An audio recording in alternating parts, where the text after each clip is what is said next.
All right, guys. So it's time for us to start to review for the AP World History exam. Now, I hadn't really emphasized this part of this class, and I don't really want to emphasize it super hard right now. But there's in each time period, there's at least two major themes in the class. The way this class is actually structured, each major idea is its own unit in this class. I have not taught you them as units. I've taught everything as time periods. I truly believe that continues to be the right way to teach this material. But I do want to make sure we understand the big picture ideas of this class. And I wanted to give you some cheat codes for doing well on your upcoming final and the AP World History exam. So in period 1, there are two major ideas. The first major idea is what we call the Global Tapestry. What the Global Tapestry means is, what are all the big ideas and characteristics of each of the major world religions in 1200 when this class started. So you need to know the big ideas of East Asia, the Muslim world, South and Southeast Asia, America, Africa, and Europe. And some of these regions, like China and South Asia, have more information than others, like the Americas, and that's okay too. The second big idea, which is going to be our next video, is what they call regional interactions. This is going to be the trade routes. This is going to be Silk Road, Indian Ocean. It's going to also be stuff like the Mongols and how they change interactions between different regions. So the two big themes of Unit 1 is the global tapestry and interactions, interregional interactions, which means interactions between the different world regions. And these are the big regions you need to know right now. We're going to go over the big ideas of each of these six.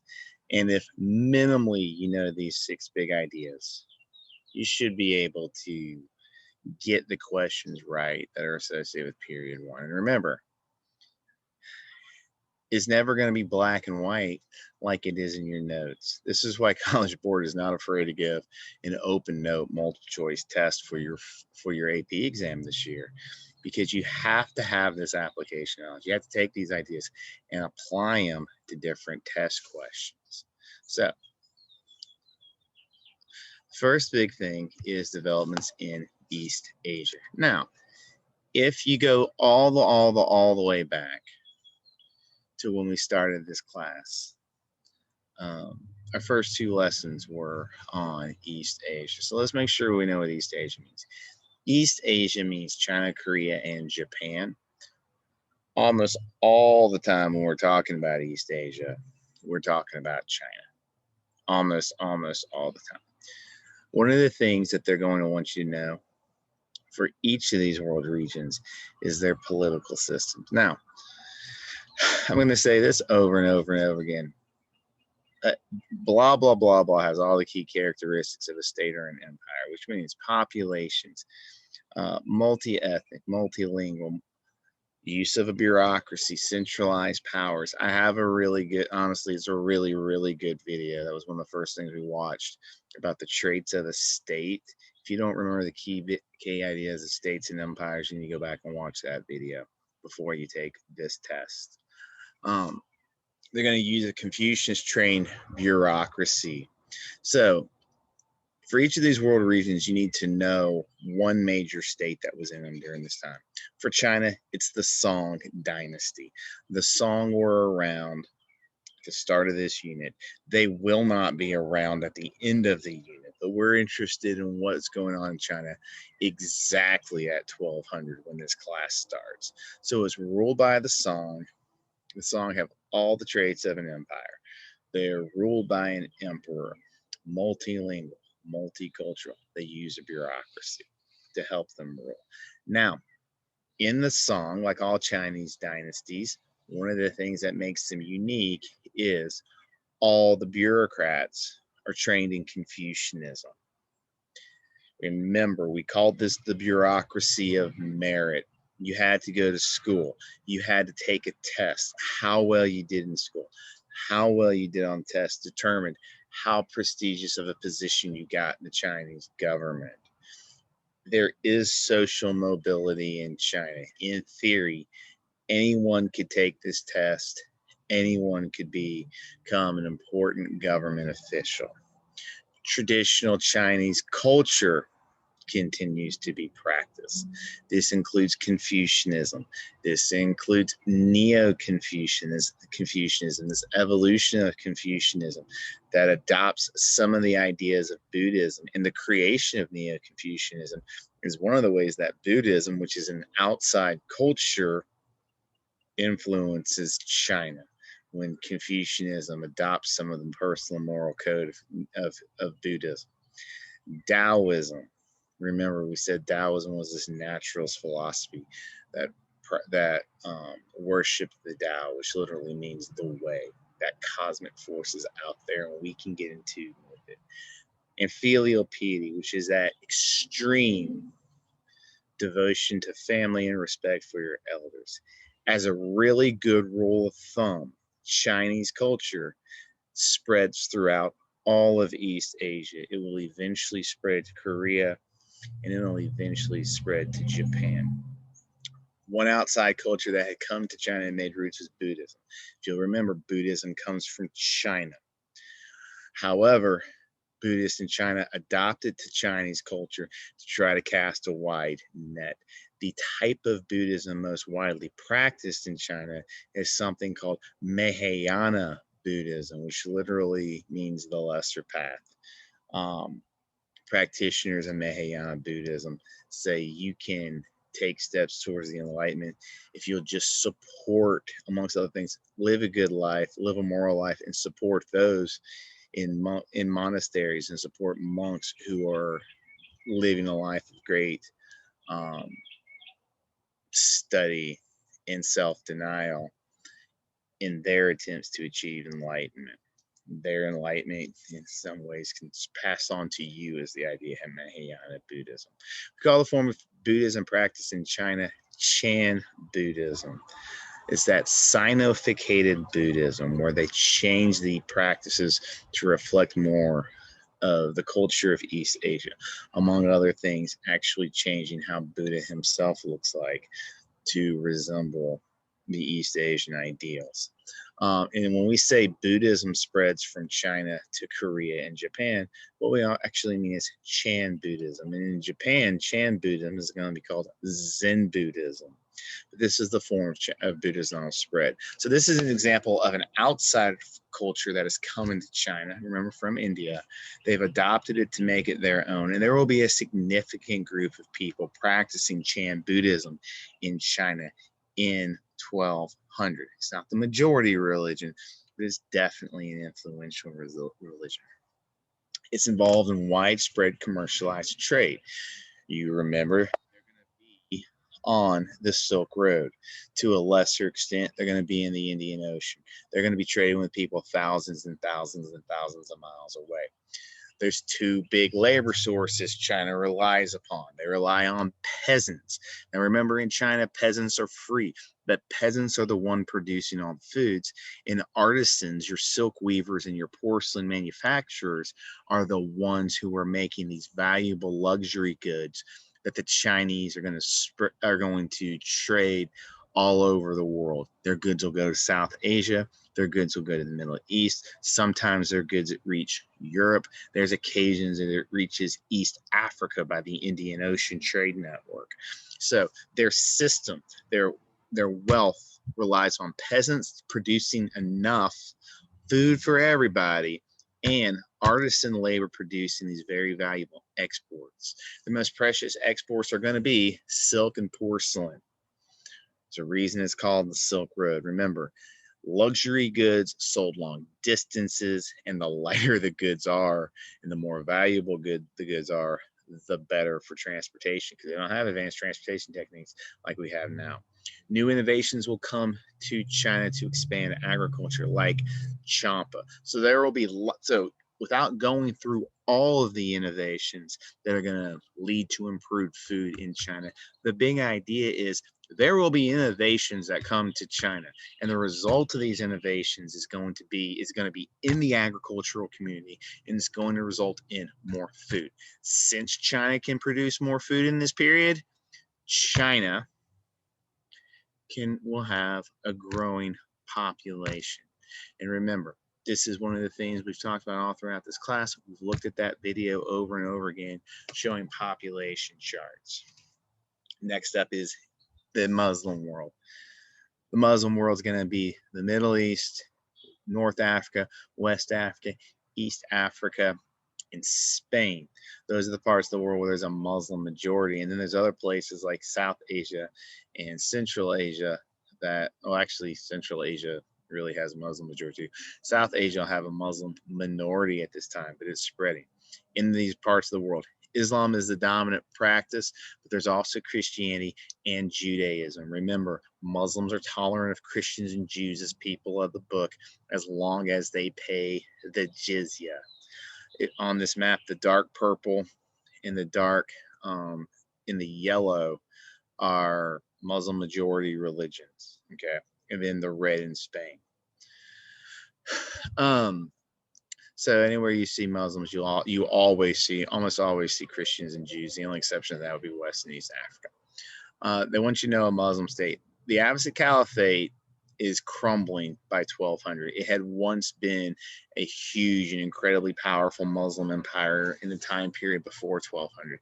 By now, it's crumbling, and this is one of our big themes. Increasingly Muslim states in the Middle East and also one in South Asia are going to be controlled by a group of migrants who came into these regions from Central Asia, various different groups of Turks. One group of Turks is going to take over the Abbasid Caliphate and function.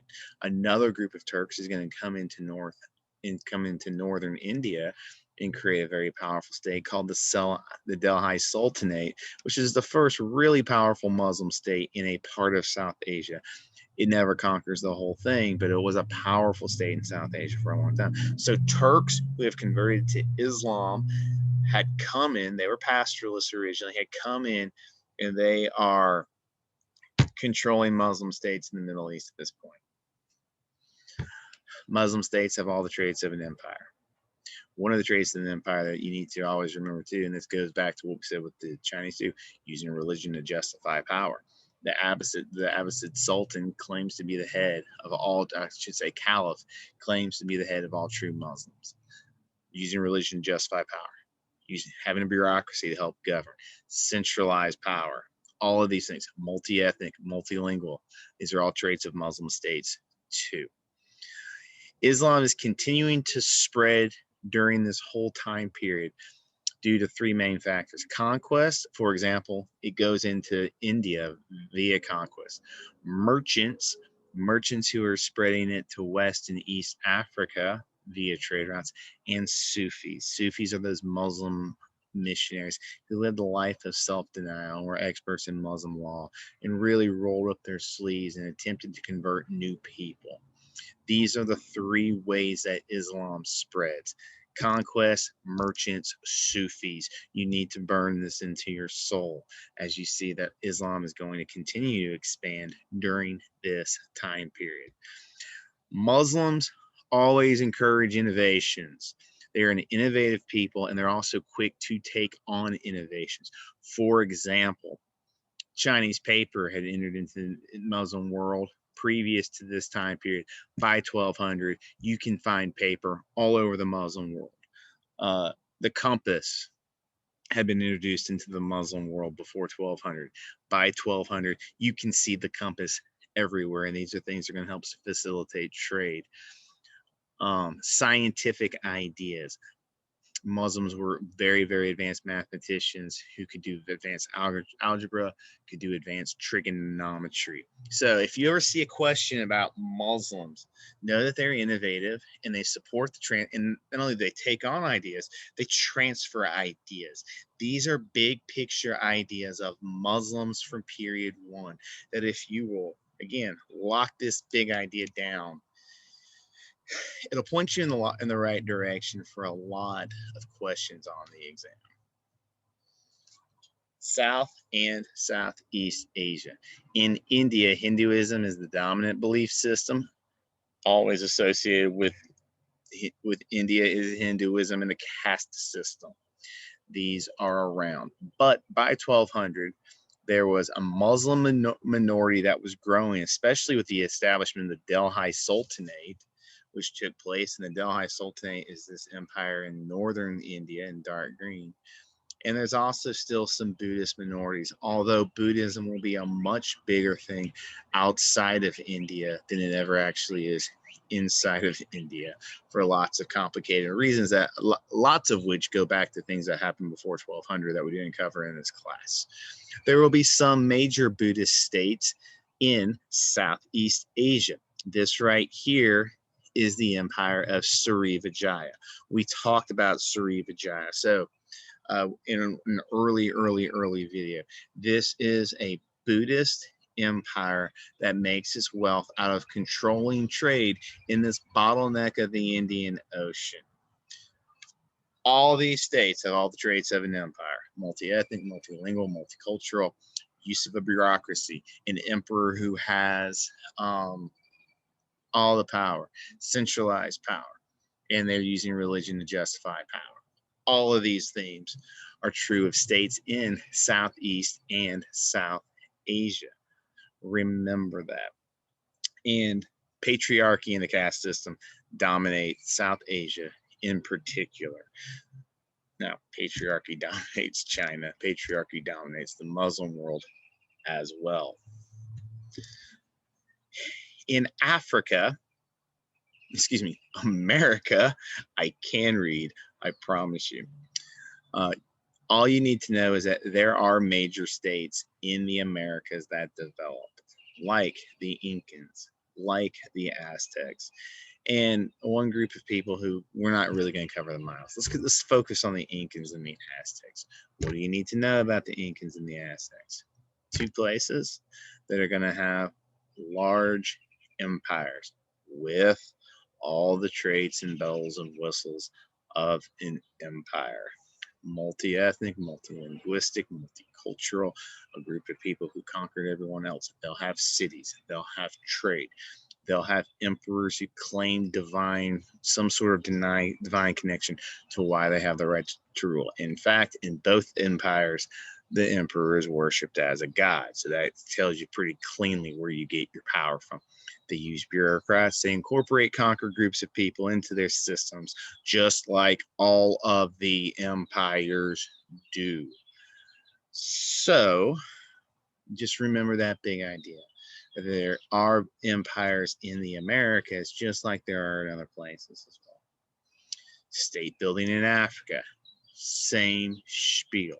You will have major states in West Africa like Mali. Mali is this territory right here in orange. They're on the trans-Saharan trade route. We'll talk more about this when we talk about interactions.